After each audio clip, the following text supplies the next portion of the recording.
तो Jim Corbett national park का नाम परिवर्तन कर दिया गया है। क्या नाम रखा गया है? कमेंट में बताइएगा आप लोग। इसी तरह से एक हम लोगों ने 2024 में ही पहली बार मनाया था। कमेंट में बताइएगा संविधान हत्या दिवस कब मनाने की घोषणा की गई, किस वर्ष, किस दिन मनाया था हम लोगों ने, किस महीने के किस तारीख को। जय हिंद। स्टडी बसेरा के नए वीडियो में आप सभी का हार्दिक स्वागत है। चैनल पर नए तो चैनल को सब्सक्राइब कर लीजिएगा। वीडियो अगर पसंद आता है तो वीडियो को लाइक और शेयर अपने स्टडी ग्रुप में अपने फ्रेंड रिलेटिव के साथ जरूर शेयर करते चलिएगा और कमेंट में अपने विचार जरूर रखिएगा। चलिए स्टार्ट करते हैं आज का पहला प्रश्न। पहला प्रश्न है the banking law amendment bill 2024 यानी कि बैंकिंग से संबंधित संशोधन बिल विधानसभा में पारित कर दिया गया है।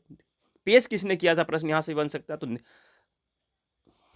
वित्त मंत्री निर्मला सीतारमण जी द्वारा पेश किया गया था और इसको पास कर दिया गया। इसके तहत जो बहुत सारे बदलाव किए गए बैंकिंग सेक्टर में, जो इम्पोर्टेंट हम लोगों के लिए है, तो खाता धारक हम हैं, तो खाता धारक कोई भी खाता धारक अपने नॉमिनी में, पहले कितने नॉमिनी हम रख सकते थे? एक नॉमिनी।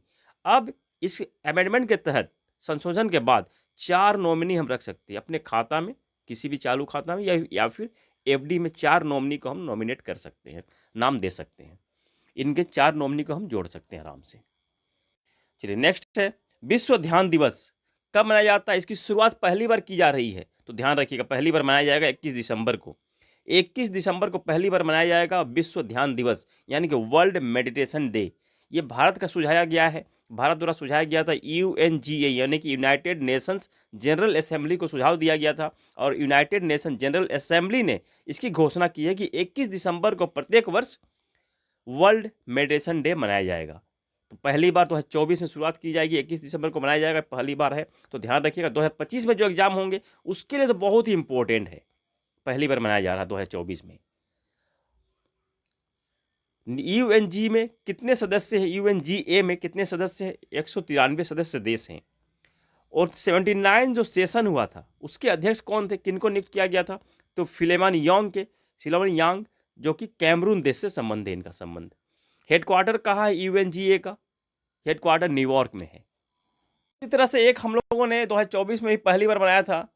कमेंट में बताइएगा संविधान हत्या दिवस कब मनाने की घोषणा की गई, किस वर्ष, किस दिन मनाया था हम लोगों ने, किस महीने के किस तारीख को संविधान हत्या दिवस मनाया था? दिसंबर को हम लोग प्रत्येक वर्ष महापरिनिर्वाण दिवस मनाते हैं। बी.आर. अम्बेडकर की पुण्यतिथि के अवसर पर उनसे संबंधित important current affairs static GK है, ये देख लीजिए, यहाँ से कंप्लीट प्रश्न बनने वाले हैं। तो बी.आर. अम्बेडकर की जो प्रमुख पुस्तकें हैं उसका ये लिस्ट है।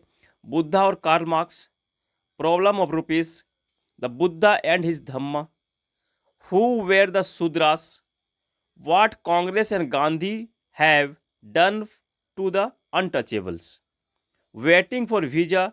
ये ऑटोबायोग्राफी है बी.आर. अम्बेडकर की, वेटिंग फॉर वीजा। और इस पुस्तक को, वेटिंग फॉर वीजा पुस्तक को कोलंबिया यूनिवर्सिटी में पढ़ाया जाता है बतौर टेक्स्ट बुक की तरह, वहाँ पढ़ाया जाता है। ये ऑटोबायोग्राफी है बी.आर. अम्बेडकर की, इसको ध्यान रखिएगा। अम्बेडकर की दीक्षा भूमि किसे कहते हैं? नागपुर में इन्होंने दीक्षा लिया था बौद्ध धर्म का। चैत्य भूमि मुंबई में है, चैत्य भूमि मुंबई में है। चैत्य भूमि क्या है?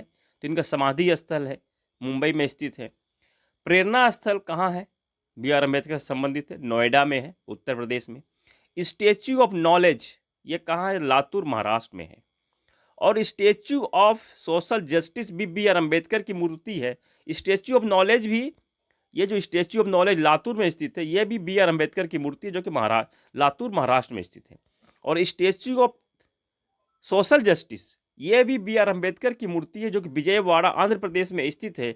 यह 206 फीट ऊंची है और दुनिया की सबसे ऊंची प्रतिमा है। दुनिया की सबसे ऊंची प्रतिमा बी.आर. अम्बेडकर की है। और दुनिया की सबसे ऊंची प्रतिमा तो बी.आर. अम्बेडकर की है। और भारत में सबसे ऊंची गैर धार्मिक प्रतिमा भी है जो कि बी.आर. अम्बेडकर की है। और एक प्रश्न बनता है कि भारत के बाहर बी.आर. अम्बेडकर की सबसे ऊंची प्रतिमा कहाँ है और नाम क्या है? तो वो है स्टैच्यू ऑफ इक्वलिटी, जो कि मैरीलैंड यूएसए में स्थित है। 19 फीट ऊंची है ये और भारत के बाहर सबसे ऊंची प्रतिमा है। और अगर बात की जाए कि बी.आर. अम्बेडकर की दुनिया में सबसे ऊंची प्रतिमा का नाम क्या है, तो स्टैच्यू ऑफ सोशल जस्टिस जो कि विजयवाड़ा आंध्र प्रदेश में स्थित है, 206 फीट ऊंची है। बी.आर. अम्बेडकर जी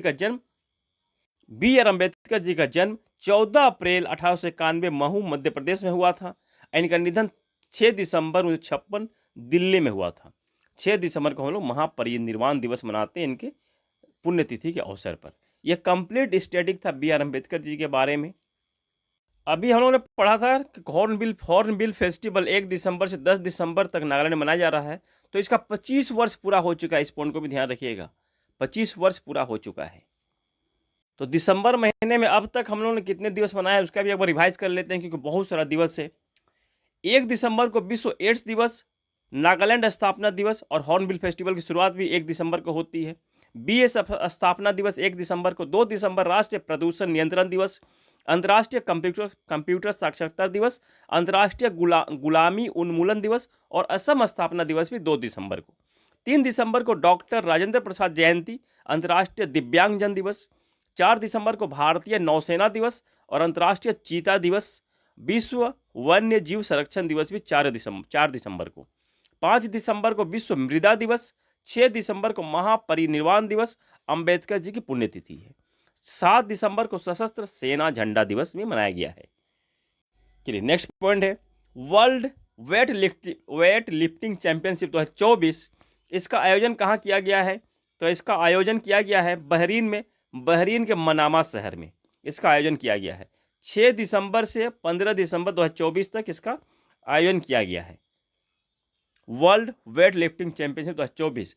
इस बार की जो चैंपियनशिप है वर्ल्ड वेट लिफ्टिंग में भारत की ओर से 3 महिला खिलाड़ी पार्टिसिपेट कर रही है, कोई पुरुष टीम पार्टिसिपेट नहीं कर रहा है। इनमें से ज्ञानेश्वरी देवी 49 किलोग्राम की कैटेगरी में पार्टिसिपेट कर रही हैं, ज्ञानेश्वरी यादव 49 किलोग्राम की कैटेगरी में। बिंदिया रानी देवी 55 किलोग्राम की कैटेगरी में पार्टिसिपेट कर रही हैं, 55 किलोग्राम। और दीप्ति मोनी सोनीवाल ये 64 किलोग्राम की कैटेगरी में पार्टिसिपेट कर रही हैं। ये 3 महिलाएं हैं, वेट लिफ्टर हैं, ये पार्टिसिपेट कर रही हैं, जो कि आयोजन बहरीन में किया जा रहा है। उसी तरह से वर्ल्ड वेट लिफ्टिंग चैंपियनशिप 2025 का आयोजन कहाँ होगा? तो नॉर्वे में होगा। इस पॉइंट को भी ध्यान रखिएगा। यह आयोजन कौन सी संस्था करवाती है? तो इंटरनेशनल वर्ल्ड फेडरेशन यानी कि IWF ये संस्था करवाती है, जिसकी स्थापना 1905 में हुई थी। इसका हेडक्वार्टर मुख्यालय लुसाने स्विट्जरलैंड में है। इसलिए हम लोगों ने पढ़ा था 56वां 57वां 56 और 57 टाइगर रिजर्व भारत की घोषणा हो चुकी है। तो एक बार महाराष्ट्र में मध्य प्रदेश में जो सबसे अधिक टाइगर रिजर्व पूरा राज्य है मध्य प्रदेश है, इनमें टाइगर रिजर्व 8 हैं। तो कौन कौन से हैं इसका कंप्लीट लिस्ट है। अगर मैं PDF तो नहीं दे पा रहा हूँ, आप लोगों को प्रोवाइड नहीं कर पा रहा हूँ, अगर आप लोग यहाँ से भी PDF बना सकते हैं, इसका स्क्रीनशॉट ले लीजिए। स्क्रीनशॉट लेने के बाद प्रिंट आउट आप लोग कर सकते हैं, PDF आप बना सकते हैं। इंपॉर्टेंट GK स्टडी की तरह मैं यहाँ एक जगह से कंप्लीट इम्पोर्टेंट जो क्वेश्चन बन सकते हैं उसका मैं यहाँ प्रोवाइड कर रहा हूँ। तो पहला जो मध्य प्रदेश का टाइगर रिजर्व है, Kanha tiger reserve, Bandhavgarh tiger reserve, Satpura tiger reserve, Panna tiger reserve, Pench tiger reserve, Sanjay Dubri tiger reserve, Rani Durgavati tiger reserve, Ratapani tiger reserve, जो कि भारत का 57वां 57th रैंक का टाइगर रिजर्व है। और 56वां टाइगर रिजर्व कहाँ का, किस स्टेट का घोषित किया गया? अभी हाल में ही हम लोगों ने पढ़ा था, ये बताइएगा। टाइगर प्रोजेक्ट की शुरुआत 1 अप्रैल 1973 में की गई थी और पहला tiger reserve Jim Corbett national park जो था उत्तराखंड में, उसका नामित किया गया था। तो जिम कॉर्बेट नेशनल पार्क का नाम परिवर्तन कर दिया गया है। क्या नाम रखा गया है कमेंट में बताइएगा आप लोग। ISSA गुड प्रैक्टिस अवार्ड 2024 किसे प्रदान किया है? तो भारत को प्रदान किया गया है। एशिया और प्रशांत क्षेत्र के लिए यह पुरस्कार प्रदान किया गया भारत। क्यों प्रदान किया जाता है? यह संस्था का नाम भी हम लोग देखेंगे, ISSA का फुल फॉर्म भी देखेंगे, क्यों प्रदान किया जाता है। तो ISSA द्वारा प्रत्येक वर्ष विभिन्न देशों को उत्कृष्ट सामाजिक सुरक्षा पहलों को मान्यता देने के लिए गुड प्रैक्टिस पुरस्कार प्रदान किया जाता है। यानी कि सभी देशों को द्वारा देखा जाता है कि जो देश सामाजिक स्तर पर न्याय द्वारा अच्छे प्रयास कर रहे हैं, काम कर रहे हैं, उस प्रयास को देखते हुए उनको यह पुरस्कार प्रदान किया जाता है। सोशल जस्टिस के ऊपर जितना अच्छे से काम कर रहे हैं उनको यह पुरस्कार दिया जाता है। एशिया और प्रशांत क्षेत्र के दिया गया है भारत को।